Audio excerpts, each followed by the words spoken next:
Sustenta, pai d'égua! Pessoal, vamos dar início ao nosso simulado de abuso de autoridade, certo? Questõezinhas atualizadas, estilo certo e errado, para a gente revisar os principais pontos que praticamente toda a lei está aqui, né? Todos os detalhes que caem em prova, né? Então, sem muitas delongas, partiu! Vê só, aí nós temos, Lei de Abuso de Autoridade, Lei 13.869, 2019, professor Fábio Almeida, sou eu, beleza?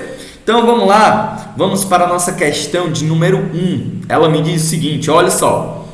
O sujeito passivo, Sujeito passivo do crime de abuso de autoridade é qualquer agente público, servidor ou não, certo? Qualquer agente público, sendo servidor ou não da administração direta, indireta, fundacional, de qualquer dos poderes da União. Quais são os poderes da União, pessoal? Quais são? Poder executivo, poder legislativo e poder judiciário dos estados, do Distrito Federal, dos municípios e dos territórios. Certo ou errado? Veja só, primeiro nós temos que saber de uma coisa, pessoal.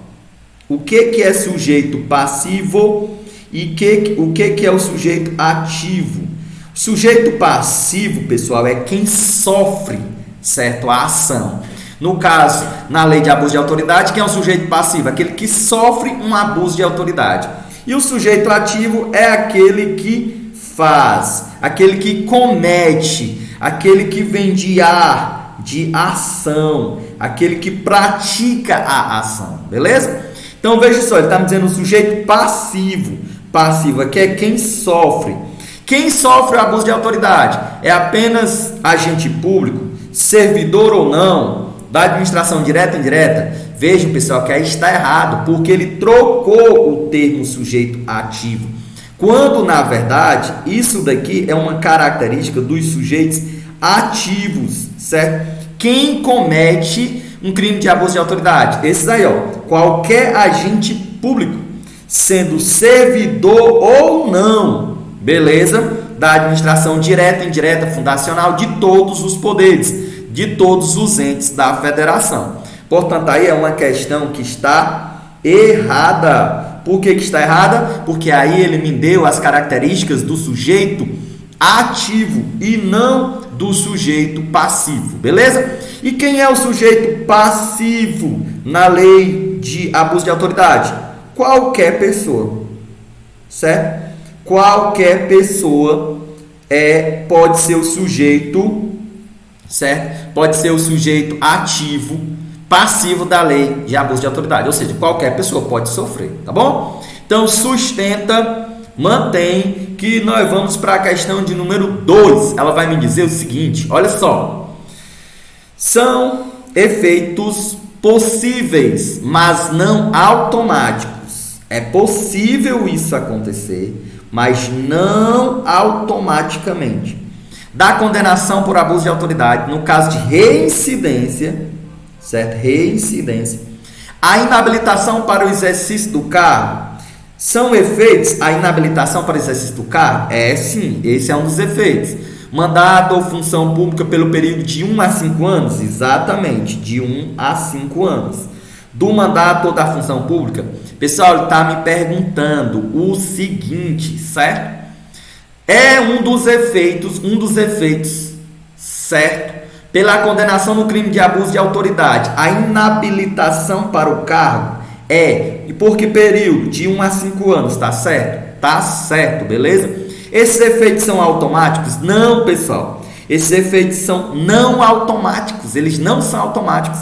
Eles dependem sim de uma reincidência. Beleza? Portanto, aqui, a questão de número 2 está correta, beleza? Corretíssima. Todos os detalhes, tá bom? Sustenta, deu para entender? Vamos para a questão de número 3. Questão de número 3 vai me dizer o seguinte, olha só. Caso seja reconhecida a reincidência, reincidência em crime de abuso de autoridade, certo? A perda do cargo público é efeito automático, está dizendo que é de efeito automático da sentença condenatória. Foi o que nós acabamos de ver, pessoal. Não é de efeito automático, não é, beleza?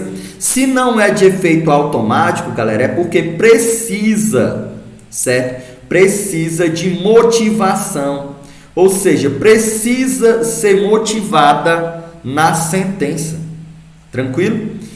Quando que há um efeito automático? Quando que você sofre um efeito automático com a perda do cargo? Por exemplo, na lei de tortura, certo? Na lei de tortura, sim, o efeito é automático, certo? A partir do momento que você é condenado por uma pena, quando você é condenado pelo crime de tortura, automaticamente você perde o cargo. Beleza? No caso aí, a questão está o quê? Está errada. Favorável, pessoal? Questão 3 errada, porque está dizendo que o efeito é automático, e o efeito não é automático na lei de abuso de autoridade. Sustenta. Bora para a questão de número 4.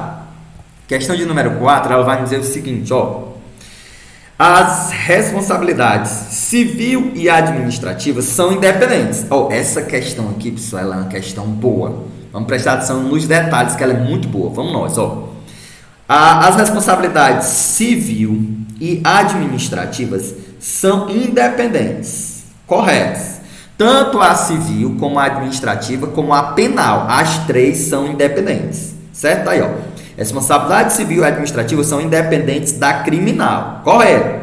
Não se podendo questionar sobre a existência ou a autoria do fato, quando essas questões já tenham sido decididas no juízo criminal. O que essa questão está dizendo? Quando houver uma negativa de autoria, certo? Uma negativa de autoria, a pessoa não foi considerada autor do crime, certo? E quando há uma inexistência do fato, certo? Que a gente diz um NA, certo? Negativa de autoria ou uma inexistência do fato, certo? Ou seja, quando há um fato inexistente e quando não há autoria. O que acontece? Quando for decidido isso daqui na criminal, automaticamente atinge, certo? Isso daqui atinge tanto a civil quanto a administrativa, certo? É isso que está dizendo. É isso que a lei vai nos dizer. Quando na criminal é comprovado que não houve autoria, que o fato não aconteceu, automaticamente atinge a civil e a administrativa. Bora logo, agora para a questão. As responsabilidades civil e administrativas são independentes da criminal, correto? Não se podendo questionar sobre a existência do fato ou a autoria do fato, quando essas questões já tenham sido decididas em juízo criminal. Correto, ok. Contudo, porém, ele está dizendo, mas faz coisa julgada em âmbito civil, se torna-se uma sentença julgada na civil, assim como na esfera administrativa, disciplinar, a sentença penal que reconhece ter sido o ato praticado em estado de necessidade, legítima defesa, estrito cumprimento do dever legal ou no exercício regular do direito. Pessoal, isso daqui tem na letra da lei, beleza? Faz coisa julgada, está julgado, está decidido tanto na esfera civil como na administrativa, quando já foi decidido na criminal que não houve o fato, inexistência do fato e inexistência da autoria pelo réu aí, beleza? Então, realmente, se foi comprovado na criminal que o fato aconteceu por um estado de necessidade, ou por uma legítima defesa, ou por um estrito cumprimento do dever legal, ou por um exercício regular do direito, automaticamente está julgado na civil e na administrativa. É isso que a questão está dizendo. E por ela nos dizer isso, é que ela é uma questão que está corretíssima, beleza? Realmente é dessa forma. Essa questão é boa, vários detalhes que a gente tinha que nos atentar para a gente não pecar nela, beleza? Show, mantém. Vamos para a questão de número 5. Questão de número 5 vai me dizer o seguinte, olha só.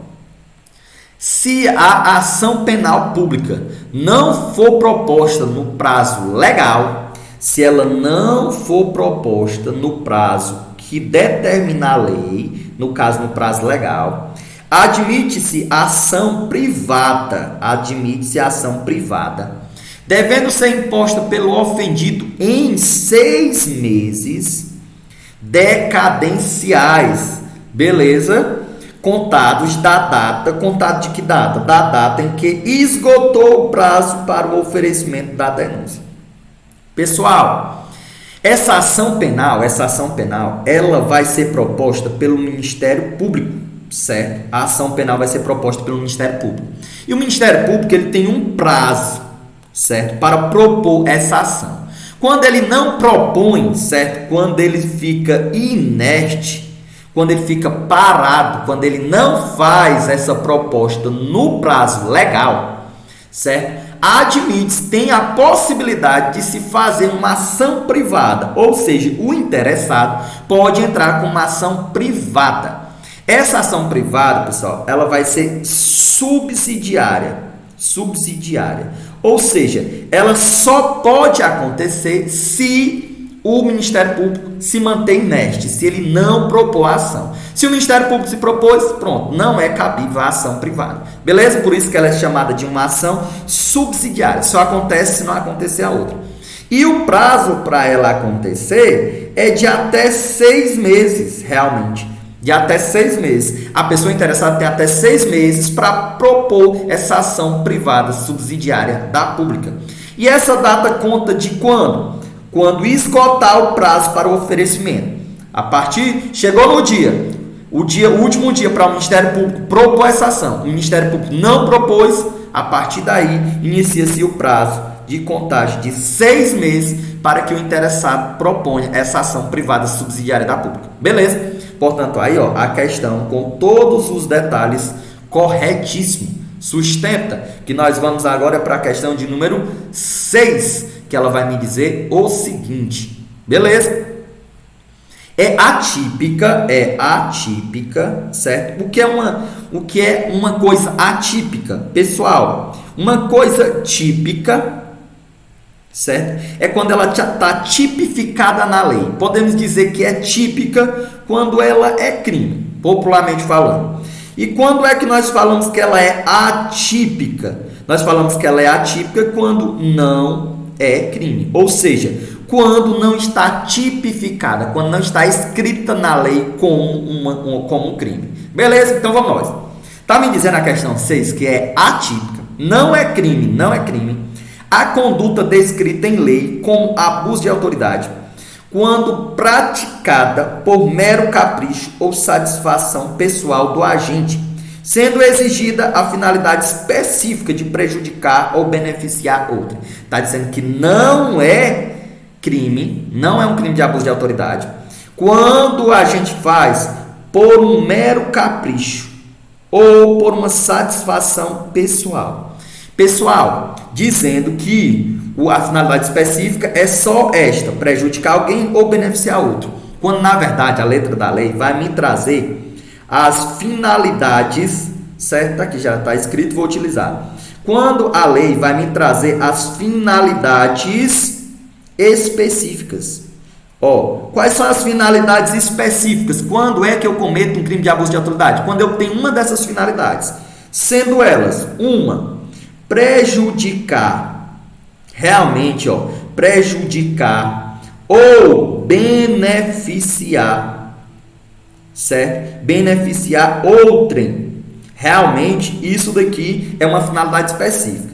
Além dessas, também é finalidade específica fazer uma conduta apenas por mero capricho, certo?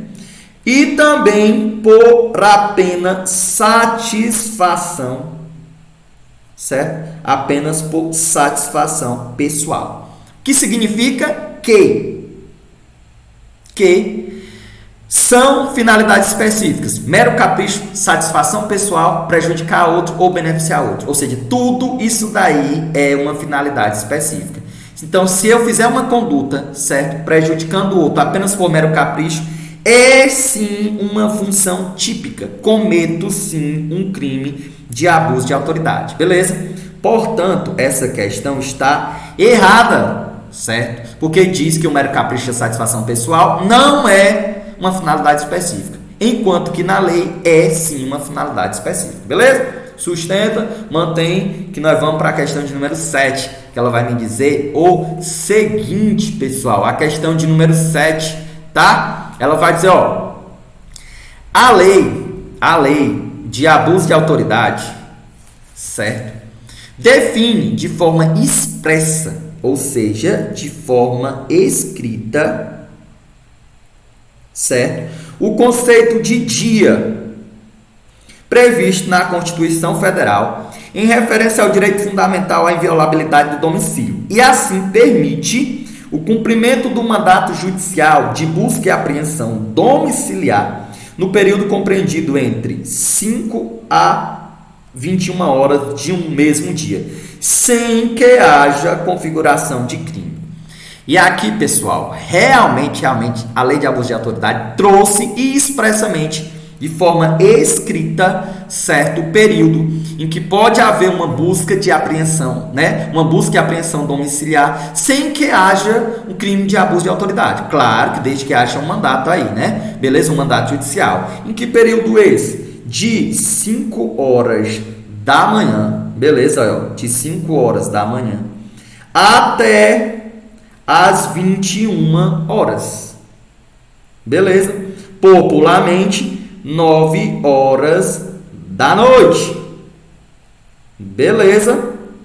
Ou seja, não é mais como trazia a Constituição, porque a Constituição falava das 18 horas, no caso 6 horas da tarde, às 6 horas da manhã, não é? Não que a Constituição trouxesse tão expresso, mas ficou conveniado isso, enquanto que na lei de abuso de autoridade ela trouxe expressamente isso, de 5 horas da manhã a 9 horas da noite, no caso 21 horas. Então, tudo que a questão está dizendo é afirmar isso daí. Realmente a lei de abuso de autoridade trouxe. Portanto, aí, pessoal, é uma questão que está com gabarito correto, corretíssimo. Beleza? Mantém, sustenta e vamos para a questão de número 9. Questão de número 8, perdão. Que ela vai me dizer o seguinte. Saca só, questão de número 8. Policial rodoviário federal que cumpra mandato judicial de busca e apreensão domiciliar, certo? Após as 18 horas, estará sujeito a responder pelo crime de abuso de autoridade. Olha, completando o que a questão anterior trouxe, ó. Policial rodoviário, um PRF, que cumpra mandato, está cumprindo mandato judicial, bem aí, de busca e apreensão domiciliar após as 18 horas, certo? Estará sujeito a responder pelo crime de abuso de autoridade? Depende, porque a questão diz, ó, após as 18 horas. Se for às 19 horas, certo? Se for às 20 horas, até às 21 horas, ele não comete crime de abuso de autoridade. Agora, se ele passar das 21 horas, aí ele comete o crime de abuso de autoridade. Beleza? Então, como a questão me deixou em aberto este período, ele está dizendo, após as 18 horas, eu cometo crime de abuso de autoridade? Não. Por que eu não cometo? Porque eu posso cumprir neste período aí descrito. Se eu cumprir nesse período, não cometo abuso de autoridade. Passou de 9 horas, abuso de autoridade. Portanto, aí a questãozinha, ó, só para completar a anterior, está o quê? Errada. Ele não comete a depender deste período aí de tempo, desse lapso temporal. Beleza? Sustenta, pai d'égua. Bora para a questão de número 9, que ela vai dizer o seguinte. Não caracteriza, não é abuso de autoridade, ó. Não caracteriza abuso de autoridade a submissão de preso a interrogatório durante o período de repouso noturno, ó, durante o período de repouso noturno, à noite, interrogatório à noite, à noite, em caso de flagrante, em caso de flagrante delito, ou se ele devidamente assistido, beleza? Pode ser pelo seu advogado, consentir, ou seja, permitir em prestar declarações. Não é abuso de autoridade quanto a isso. Galera, a lei de abuso de autoridade vai trazer um detalhe enquanto ao interrogatório do preso, certo? O que acontece? Se for durante o dia, certo? Se for durante o dia, não é abuso de autoridade. Não é abuso de autoridade, certo? Se for durante o dia, será mesmo que ele não queira. Que ele não queira. Beleza? Durante o dia. É assim que acontece. Agora, o interrogatório, se acontecer à noite, tem que ter 2 pontos. Beleza? O interrogatório à noite só pode acontecer se ele for pego em flagrante. Beleza? Se o cara tiver em flagrante, ele pode ser ouvido à noite tranquilamente, mesmo que ele não queira, tá bom? E o outro momento é que, mesmo ele não sendo pego em flagrante, se ele permitir, certo? Então, tem 2 momentos que o interrogatório à noite pode acontecer. Se ele for pego em flagrante, independentemente se ele vai querer ou não ser interrogado, ele vai ser interrogado. 2, se ele não for pego em flagrante, mas se ele quiser, né, ser ouvido à noite, tranquilamente. Se ele permitir, sendo assistido, não é crime de abuso de autoridade, tá bom? Agora, se ele não for pego em flagrante e ele não quiser, se ele for ouvido à noite, tá ouvindo? Ó? Se ele não for pego em flagrante, não.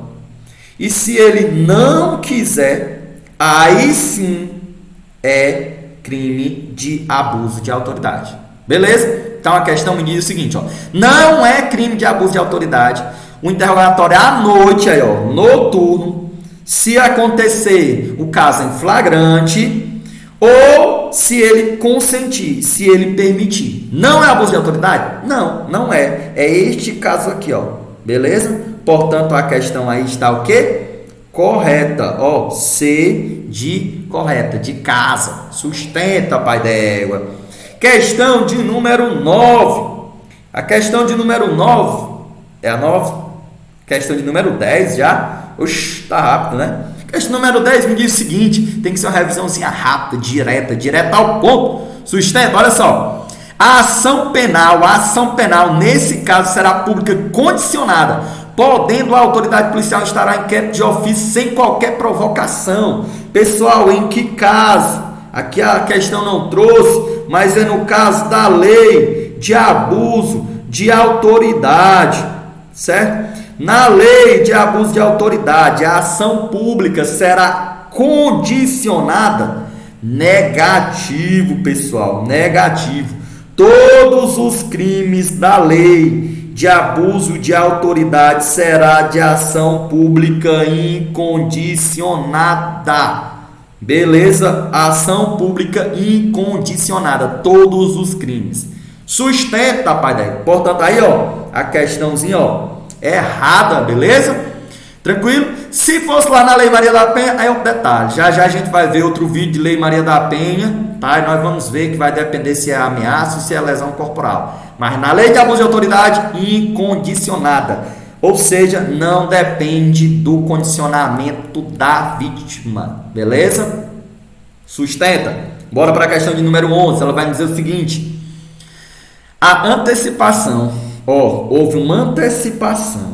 Toda vez que há uma antecipação, tem que tomar cuidado. Porque quando se fala-se de direitos, tem que tomar cuidado com a antecipação. Antecipar é perigoso, mas bora. A antecipação por um delegado de Polícia Federal, por meio de rede social. Vixe Maria. E ainda nem foi no meio legal, foi numa rede social.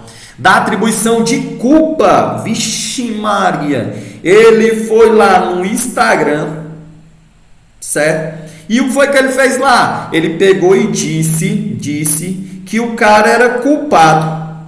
Postou lá na rede social dele dizendo que o cara era culpado. Antes de concluir, vixe Maria, antes de concluir das apurações e formalidade, antes de terminar a apuração, ele já disse que o cara era culpado. A acusação não caracteriza crime previsto na lei de abuso de autoridade. Rapaz, O cara antecipou, jogou na rede social para todo mundo, dizendo que a pessoa era culpada sem terminar as apurações. Vai que no final a pessoa não era culpada.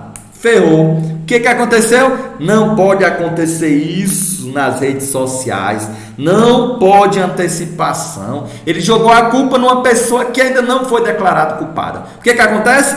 Não caracteriza abuso de autoridade? Está errado. Caracteriza crime previsto na lei de abuso de autoridade. É crime, senhor delegado. É crime pesado. Sustenta. Então aí a questão está o quê?